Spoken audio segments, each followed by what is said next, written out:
구약성경 388쪽 사사기 15장의 14절부터 20절까지 말씀 봉독해드리겠습니다. 삼손이 레위의 이름에 블레셋 사람들이 그에게로 마주 나가며 소리 지를 때 여호와의 영이 삼손에게 갑자기 임하심에 그의 팔 위에 밧줄이 불타는 상과 같이 그의 결박되었던 손에서 떨어진지라. 삼손이 나귀의 새 턱뼈를 보고 손을 내밀어 집어들고 그것으로 1000명을 죽이고 이르되 나귀의 턱뼈로 한 더미 두 더미를 쌓았으며 나귀의 턱뼈로 내가 1000명을 죽였도다 하니라. 그가 말을 마치고 턱뼈를 자기 손에서 내던지고 그것을 라맛 네이라 이름하였더라. 삼손이 심히 목이 말라 여호와께 부르짖어 이르되 주께서 종의 손을 통하여 이 큰 구원을 베푸셨사오나 내가 이제 목말라 죽어서 할례받지 못한 자들의 손에 떨어지겠나이다 하니 하나님이 레이에서 한 오목한 곳을 터뜨리시니 거기서 물이 솟아나오는지라.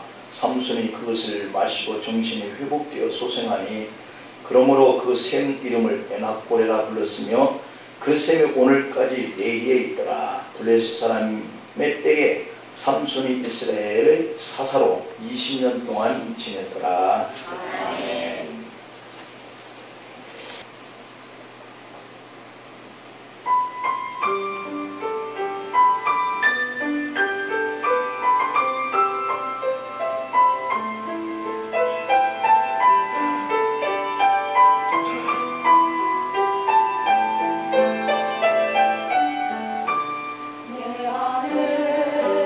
가장 귀하신 예수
귀한 거주신 그 옥합 주님의 향기로서 곁이어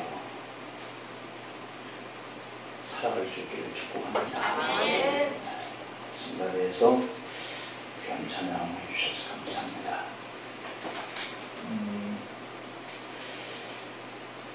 브라질 리우에서 올림픽이 개막이 되고 우리 국가대표 선수들이 땀을 흘려서 준비한 그런 열매를 거두고 있는 중에 있습니다.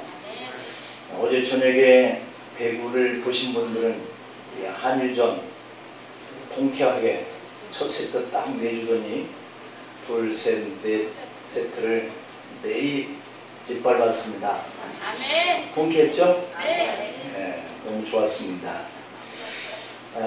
그리고 아침에 좋은 소식이 날라왔는데 양궁 남자 단체전 미국을 눌렀습니다.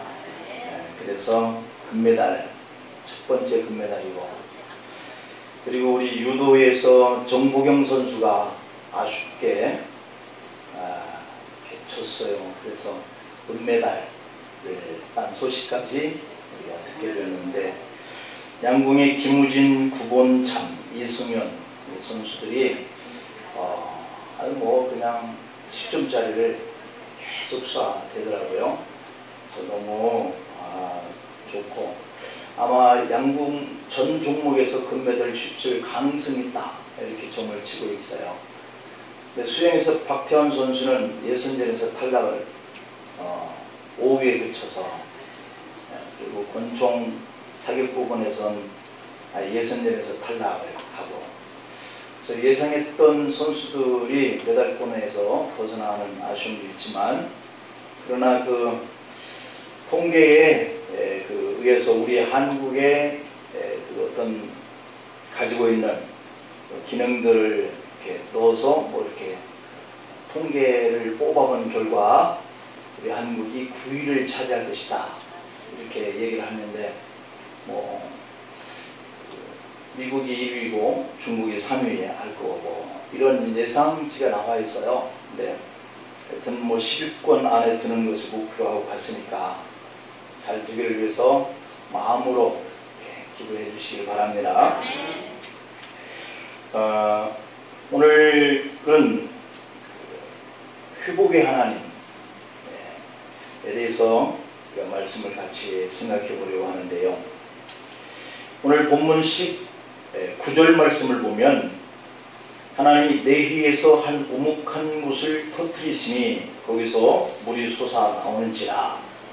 삼손이 그것을 마시고 정신이 회복되어 소생하니 그러므로 그 샘 이름을 에낙고레라 불렀으며 그 샘이 오늘까지 레히에 있더라 라고 이렇게 기록되어 있어요. 여기서 회복되었다 라고 하는 이 단어는 쇼브라고 하는 단어인데 돌아오다 라고 하는 뜻이에요. 갈증 때문에 정신이 혼미한 상태 속에서 소생 상태로 돌아왔다, 그런 얘기죠. 하나님은 반석에서도 물을 내셔서 광야에서 이스라엘 백성들에게 생수를 공급하여 회복하게 했던 그러한 기사를 우리는 성경에서 봅니다. 그 주님은 오늘 이 시대에 우리 인생의 자리에 갈증을 가지고, 인생의 갈증이라고 하는 거죠. 그것은 고통받는 문제의 삶 속에, 우리 성도의 그러한 고난의 삶 속에, 그런 자리에 그들의 갈증, 그들의 문제, 이런 것들을 소생케 하게 하시는 하나님, 회복케 하시는 하나님인 줄 믿습니다. 그래서 때로는 우리가 건강을 잃어버리잖아요. 그러니 건강을 잃은 사람들에게 건강을 회복하고자 하는 그런 갈증이 얼마나 많겠어요. 그래서 건강의 갈증으로 애타는 사람들, 또 사랑받고 싶어 하는데 사랑받지 못하여서 그렇게 자기 자신이 낳은 자식을 학대해서 죽이는 이런 일이 인천에서 있었다라고 하는 그 어머니의 모습 봤고, 또 아침에도 우리 장로님한테 그런 얘기를 들었는데, 그냥 술을 친구들과 먹는 자리에 도취되어 있다가 차 안에 쌍둥이 아이를 놓았는데 질식사해서 죽었다 라고 하는 이런 이야기를 들을 때 참 가슴이 아파요. 그러니까 이런 것들이 다 우리가 뭔가 자기 자신이 마음속에 가지고 있는 어떤 갈증, 이런 것들이 늘 있는 것이죠. 그런 것처럼 아이들도 우리들도 모두가 다 사랑의 갈증이 있어요. 그런데 이러한 갈증이라고 하는 것은 받지 못한 그러한 갈등이죠. 또 방황하는 이러한 사람들, 뭔가 인정받고 싶은데 인정받지 못하는 그러한 삶을 사는 사람들, 만족하고 싶은데 만족할 수 없는 그러한 갈증, 아직도 하나님을 만나지 못하고 또 영혼의 만족을 누리지 못하고 뭔가 불안하고 염려하는 가운데 있는 이러한 사람들, 이러한 사람들이 회복하고 싶어하는, 소생되고 싶어하는 이러한 갈증이 있는 거예요. 그래서 오늘 우리는 그러한 갈증 문제를 해결하기 위해서 주님께 나온 이러한 시간이 되는 줄 믿습니다. 오늘 여러분들의 갈증 문제가 오늘 주님을 통해서 주시는 그런 말씀을 통해서 회복되어지고 소생케 되어지는 역사가 일어나야 할 줄 믿습니다. 자, 그렇다고 한다면 하나님은 이러한 회복과 소생되기 위한 갈증을 가지고 호소하는 우리를 어떻게 회복해 주시겠나 라고 하는 의미의 메시지가 오늘 우리에게 주어지는 교훈이에요. 그 첫째가 오늘 이 본문 14절 말씀에 보니까 주의 영이 갑자기 임하여 모든 결박을 풀어서 회복시켜준다 이렇게 말씀하고 있으니까, 오늘 우리들이 이 갈증, 이 문제를 해소되고 소생케 되어지는 것은 주의 영이 갑자기 우리에게 임할 때에 이 문제가 소생되어지는 그런 경험과 체험이 있게 될 줄로 믿습니다. 오늘 이 14절 말씀을 한번 볼까요? 삼손이 레히의 이름에 블레셋 사람들이 그에게로 마주 나가며 소리를 지르려고 온다는 거죠. 그때에 지를 때라고 그랬으니까 그때에 여호와의 영이 삼손에게 갑자기 임하심에 그의 팔 위에 밧줄이 불탄 상과 같이 그의 결박되었던 손에서 떨어진지라, 풀어졌다는 거예요. 매여있던 그 결박이. 자, 이럴 때에 영이 갑자기 임했을 때에 그의 손의 결박이 좀 풀어졌으면 라고 하는 이러한 그 갈증, 이 문제가 해결된 거예요. 여러분, 사사기 15장 2절에 한번 올라가서 보면 이렇게 표현되어 있어요. 이르되 네가 그를 심히 미워하는 줄 알고 그를 네 친구에게 주었노라. 그의 동생이 그보다 더 아름답지 아니하냐? 청하노니 너는 그를 대신하여 동생을 아내로 맞이하라. 이렇게 표현하고 있는데, 사랑했던 아내가, 다시 말하면 사랑했던 그 아내를 이 삼손이 맞이한 거예요. 그런데 사랑했던 그 아내를 결혼하자마자 다른 사람에게 시집가게 함으로 아내를 빼앗긴 상황에 이른 거예요. 그러자 삼손이 오늘 4절과 5절 말씀을 보면 분노를 참지 못하고 여우 300마리의 꼬리에 불을 붙여 블레셋 사람의 밭으로 들여보냈다는 거예요. 곡식단과 배지 아니한 곡식과 포도원과 감람나무에 여우 꼬리에 불이 붙은 그 불로 인해서 한해 농사를 이 블레셋 사람들이 다 망쳐버렸다라고 하는 겁니다. 그러자 사사기 15장 6절 말씀을 보니까 블레셋 사람들이 올라가서 이 삼손의 여인과 그 여인의 아버지를 불살라버렸다라고 이렇게 기록되어 있어요. 자, 이런 일을 당하자 삼손이 가만히 있지 않죠. 또 화가 나서 15장 7절 8절에 보니까 블레셋 사람들에게 원수를 갚으려고 블레셋 사람들의 정강이와 넓적다리를 크게 쳐서 죽이고 에단 바위 틈에 들어가서 숨어버렸다 이렇게 기록되어 있어요. 자, 그러니까 사사기 15장 9절 이하를 보면 다시 블레셋 사람들이 군대를 동원하여서 유다로 올라와 삼손을 내놓아라 이렇게 소리치고 있는 거예요. 이 10절과 11절에 보니까 유다 사람들이 깜짝 놀랐습니다. 이 블레셋 사람들이 자기들에게 와서 포위를 하고 삼손을 내놓으라고 하니까 이들이 놀랄 수밖에 없었던 것이죠. 그래서 삼손을 찾아갑니다. 이 유다 사람들이. 그러면서 삼손에게 이유를 묻는 거죠. 왜 이 블레셋 사람들이 너를 찾냐라고 하는 거겠죠. 그런데 그럼에도 불구하고 이 유다인들이 오히려 11절에 보니까 삼손에게 가서 우리가 너를 결박하겠다는 겁니다.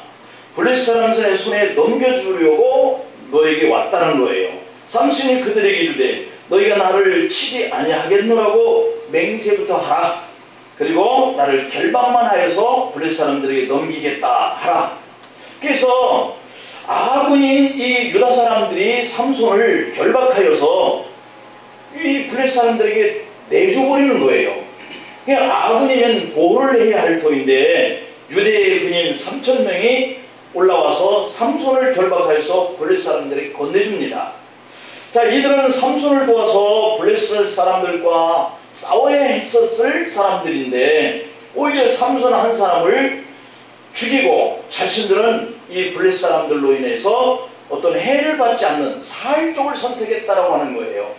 자, 그렇게 해서 이제 삼손은 죽음의 위기에 처했다라고 13절에 기록되어 있어요. 이렇게 삼손은 결박되어진 채 블레셋 적진에 놓이게 된 거예요. 아내도 잃었고 장인도 잃었고 자기 민족도 잃어버린 삼손이 된 거예요. 이제 남은 것은 자신의 목숨인데 그마저도 처절하게 자신의 민족의 손에 결박되어진 채 블레셋 사람들에게 넘겨져 죽을 위기에 처해진 겁니다.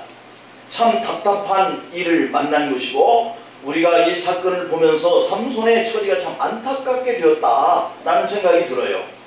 오늘 우리는 이렇게 안타깝게 답답한 환경에 처해진 이러한 삶의 자리를 많이 만납니다. 삼손처럼. 오늘 이렇게 예배드리는 여러분의 환경도 참 절박한 환경에 혹 놓여 있지는 않는가.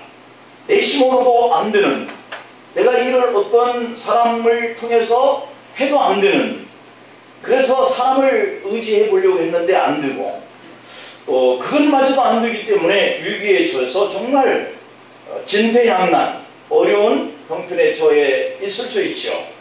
사업을 잘하고 싶습니다. 그런데 아무리 해도 안 될 때가 있는 것이죠.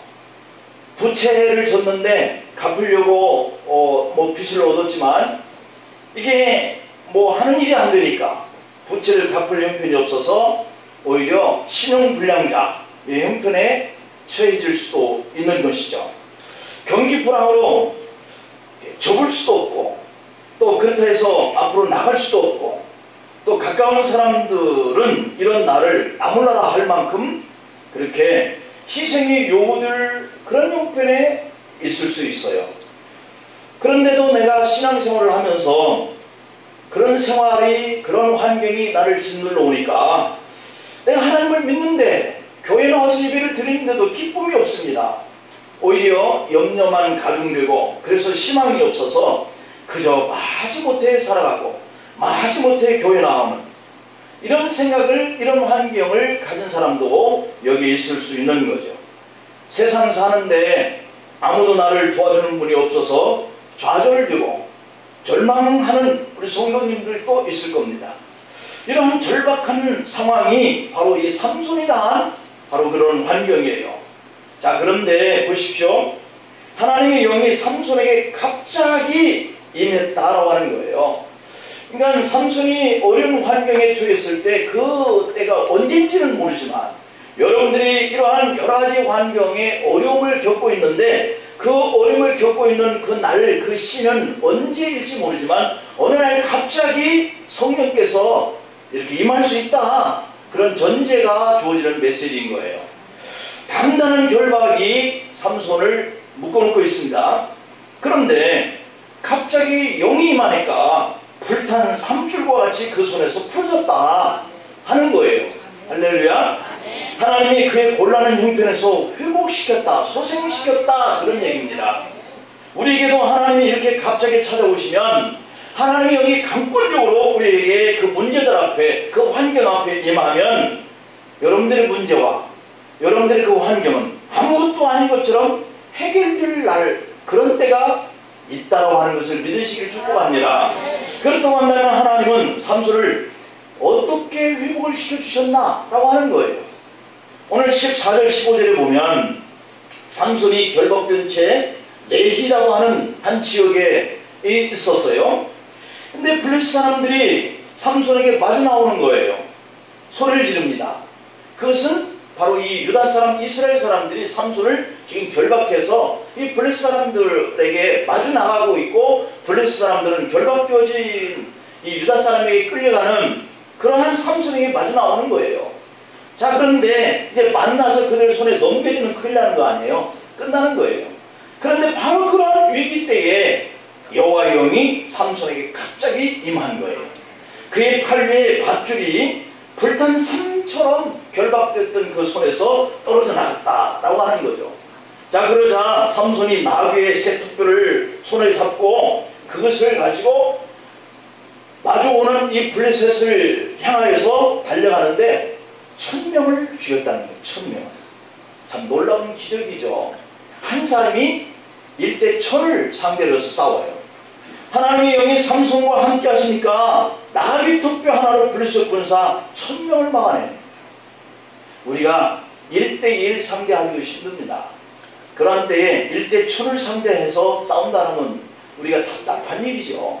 정말 좌절하고 절망할 그런 환경이죠. 그걸 말하는 거예요. 결박된 채 꼼짝없이 죽을 상황에서 이변이 일어났어요. 성령의 강권적인 역사가 삼손에게 나타나니까 우리의 환경과 답답하고 좌절과 절망적인 그러한 것은 그냥 아무것도 아닌 상황이 되는 거예요. 하나님의 영이 임하니까. 오늘 이 삼손의 의지와는 전혀 상관없이 성령이 임했어요. 그러니까 밧줄이 묶이는 상황이 불탄 삼과 같이 없어지는 거예요. 풀어지는 거예요. 그래서 삼손의 좌절감과 절망이 그의 손에서 떨어져 나갑니다. 오늘 이 시간 이런 역사가 우리에게도 일어나기를 축복합니다.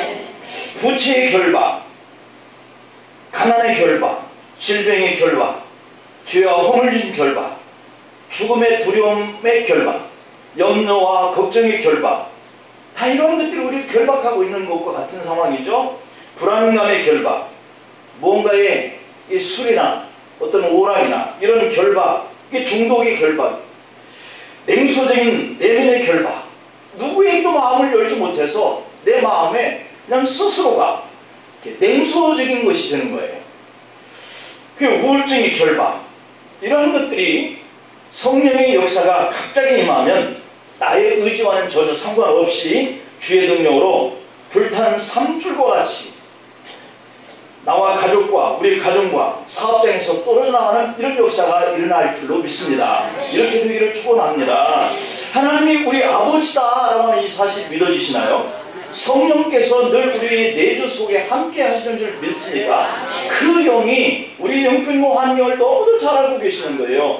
너희가 기도할 줄은 몰라도 너희를 위해서 성령께서 친히 기도하신다, 이렇게 말씀하고 계시잖아요. 그런 분이 어느 시와 때가 되면 이렇게 삼줄이 풀려나가는 이런 역사처럼 우리에게도 역사하실 줄 믿습니다. 그래서 나에게도 이런 삼손에게 나타난 성령의 역사가 나타나면 회복이 되는 거예요. 소생이 되는 거예요. 좌절이 그 환경이 없어지는 거예요. 여러분, 무지했던 이 어부 베드로, 그가 성령이 그에게 임하니까 안진뱅이를 일으켜요. 죽음이 두려워서 도망쳤던 베드로가 성령의 능력이 임하니까 말씀을 외치는데요, 3000명씩 5000명씩 회개하고 돌아옵니다. 성령의 그 말하는 그런 충만된 상태 속에서 돌이 날라와서 맞는데도 불구하고 스데반 집사님은 말씀을 전하는데요, 그냥 맞으면서도 전하는 거예요. 그 얼굴이 그렇게 밝을 수가 없는 거예요. 그런 역사가 일어나는 거예요. 사도 바울이 복음을 전하는데 그의 앞을 가로막을 자가 없는 거예요.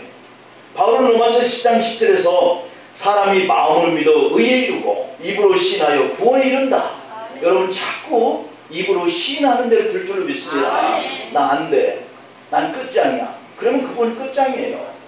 그러나 하나님이 하시면, 하나님이 도우시면, 하나님이 능력 주시는 자 안에서 모든 것을 할 수 있다고 하셨으니까 이런 생각을 자꾸 가지고 내가 그 입술로 그 환경이 금방 변할 거야.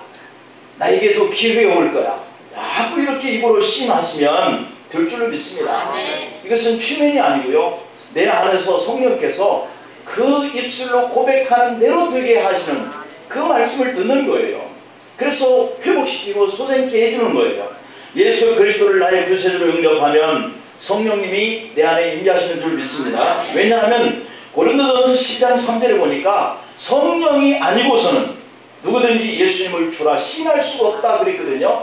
여러분들이 예수님을 나의 구세주다 라고 고백하는 이 사람들에게는 이미 성령이 내주하고 계신다는 증거거든요. 예수님을 구주로 믿는 저와 여러분들에게 하나님은 성령을 갑자기 부으시는 때가 올 줄로 믿습니다. 갑자기 임하는 거예요. 성령께서 갑자기 어느 날 임하면 여러분의 곤란과 절망적 상황을 벗어나게 하시는 분이에요. 갈라디아서 4장 6절에 보니까 너희가 아들임으로 그랬어요. 우리가 딸임으로. 그러므로 하나님이 그 아들의 영을 우리 마음 가운데 보내사 아빠, 아버지라 부르게 하셨느니라 그랬어요. 그러니까 하나님이 우리 아버지라고 고백하는 사람은 주의 영이 임하여 있는 거예요. 이것은 오직 힘으로 되지 않고 능력으로 되지 않는 거예요. 예수님 나를 구원하셨다. 하나님 나의 아빠고 아버지다. 이 말을 저 세상 사람들이 할 수 있느냐? 못하는 게 왜? 그리스도의 영이 없으니까. 영이 임재하고 계시지 않기 때문에 그 고백을 못하는 거죠. 오직 주의 영으로만 된다 이렇게 말씀했기 때문에 우리가 그 고백을 할 수 있다면 분명히 우리는 영이 함께 나와 하고 계시는 거예요. 우리에게는 세 가지 한계가 있어요. 하나는 인식의 한계예요. 내가 내 안에 성령께서 계시는데 내가 인식을 못해. 한계가 있어요. 두 번째는 능력의 한계예요. 내가 뭔가 할 수 있는 힘이 이미 주어졌는데 내가 나를 바라볼 때 나는 무지하다, 무식하다. 내게는 그런 게 없을 거야. 생각하고 있는 것들이 나를 자꾸 한계에 부딪히게 만드는 거예요. 그 다음에 윤리의 한계가 있어요. 우리는 완전한 존재가 될 수 없어요. 이 윤리의 도덕의 한계거든요. 우리는 죄의 그러한 후손이에요. 그렇기 때문에 늘 실수투성이죠. 그러나 주의 영이 임하시면 그 한계를 뛰어넘는 극복을 주신다는 거예요. 주의 영으로, 주의 능력으로. 그런 역사가 일어나기를 축복합니다. 성령으로 알지 못하는 그런 영의 신비한 세계를 알 수 있게 되는 거예요. 주의 영이 임하면 성령은 내가 할 수 없는 일을 하게 하시는 거예요. 주의 능력으로. 사사기 6장에 34절 35절을 보니까 여호와의 신이 기드온에게 임했다 그랬어요. 기드온은 그냥 한낱 그 농사 짓는 그러한 촌부예요. 그런 그에게 성령의 능력이 임하니까 그가 300명의 용사를 이끌고 나가서 적을 물리치는 그런 놀라운 힘을 발휘하는 거예요. 거기에 보면 미디안 군사가 아무 힘을 쓰지 못했다. 성령이 임한 기드온을 당해낼 수가 없었다는 거예요. 하나님은 미미한 것으로 위대한 역사를 이루어가시는 분인 줄 믿습니다. 여러분, 우리는 미미하다고 생각하잖아요. 그런데 영이 여러분들 안에 계시기 때문에 큰 역사를 이루시는 거예요. 열왕기하 2장의 9절을 보니까 농부인 엘리사도 여호와의 신이 임하니까 요단 강물을 갈라요. 여리고 성의 물을 이렇게 달게 하고 마른 도량에 물을 채우고 말라가던 기름병이 계속 채워지는 이런 기적을 향하고 나만에게 나병을 고치고 죽은 아이를 살리는 사람으로 쓰임을 받는 거예요. 여러분, 엘리사의 성경도 다 우리와 똑같다. 성경에 분명히 밝히고 있어요. 이 엘리사도 이성적인 사람이고 도덕적인 사람이고요. 다 이 인식하는 사람이고요. 이게 다 한계가 있었던 사람인 거예요. 그런데 성령이 임하니까 그걸 초월할 수 있는 능력을 발휘하더라는 거예요. 그러므로 때가 되면 하나님의 영이 갑자기 여러분들에게 임하고 여러분들이 할 수 없다고 생각되었던 그 일도 능히 이룰 수 있는 그런 여러분들이 될 수 있고, 여러분들이 결박되어져 있던 그것들이 삼줄이 끊어지는 것처럼 풀어지는 이런 회복의 역사가 일어날 줄로 믿으시길 축복합니다. 두 번째로는 이렇게 소생이 되고 회복이 된 상태 속에서 1000명을 물리쳤잖아요, 삼손이. 이게 중요하다는 거예요. 지속적으로 회복의 자리에 있어야 한다. 여러분들도 지속적인 회복의 자리에 있기를 축복합니다. 한 번 회복되는 것으로 끝나는 것은 아닌 거예요. 오늘 15절 17절에 보니까 하나님은 삼손으로 하여금 나귀 특별하고 1000명을 죽이도록 역사를 했어요. 기적이죠. 삼손이 결박된 것에서 회복된 후에 블레셋 사람 1000명을 죽였어요. 나귀의 특별은 아무것도 아니잖아요. 무기도 아니에요. 그냥 뼈다귀잖아요. 그런데 성령이 이 삼손에게 임하니까 그 뼈다귀에서 기적을 나타내는 거예요. 1000명을 물리쳐요. 나에게 지금 무기가 없다. 나에게 지금 이 문제, 결박된 이런 환경, 이런 것들을 열 수 있고 해결할 수 있는 힘이 없다. 그 무기라고 하는 거예요. 없잖아요. 내가 문제를 스스로 해결할 수 있는 무기가 없어요. 그런데 그게 문제인가요?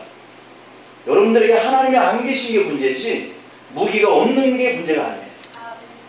자기 백성 배신했어요. 그리고 장인이 첫 딸을 주었다가 그 첫 딸을 삼손의 그의 친구에게 줘버리고 그 동생에게 삼손을 또 이렇게 시집가게 해서 동생이 더 예쁘다 이렇게 얘기를 하는 거예요. 그리고는 이 삼손의 아내를 빼돌렸어요. 자, 삼손에게는 장인도 적이고요, 그 유다 사람들도 적이고 모두가 다 적이에요. 그런데 하나님은 삼손에게 나귀 턱뼈 하나만 있어도 이 어려운 환경 속에서 얼마든지 회복하게 하셨다고 하는 거예요. 그렇기 때문에 장인, 아내, 친구, 유다 많은 백성들, 이게 삼손에게 힘이 되는 것이 아닌 거예요. 여러분들이 문제가 있으면 사람에게 달려가고 사람을 의지하려고 그러죠? 그게 도움이 되는 것들이 아닌 거예요. 오직 하나님만 우리에게 도움이 되는 거예요.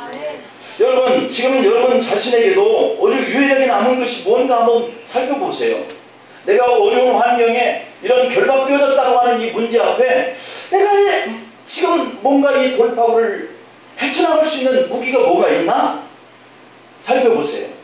모세가 봤더니 하나님 물어요. 너에게 있는 게 뭐냐? 지팡이니이다. 지팡이 하나밖에 없는데 하나님이 이 지팡이 하나 가지고 이스라엘 백성들을 애굽에서 구해내네요. 이스라엘 백성들이 400년 노예 자리 속에서 회복이 되는 기적을 나타내요.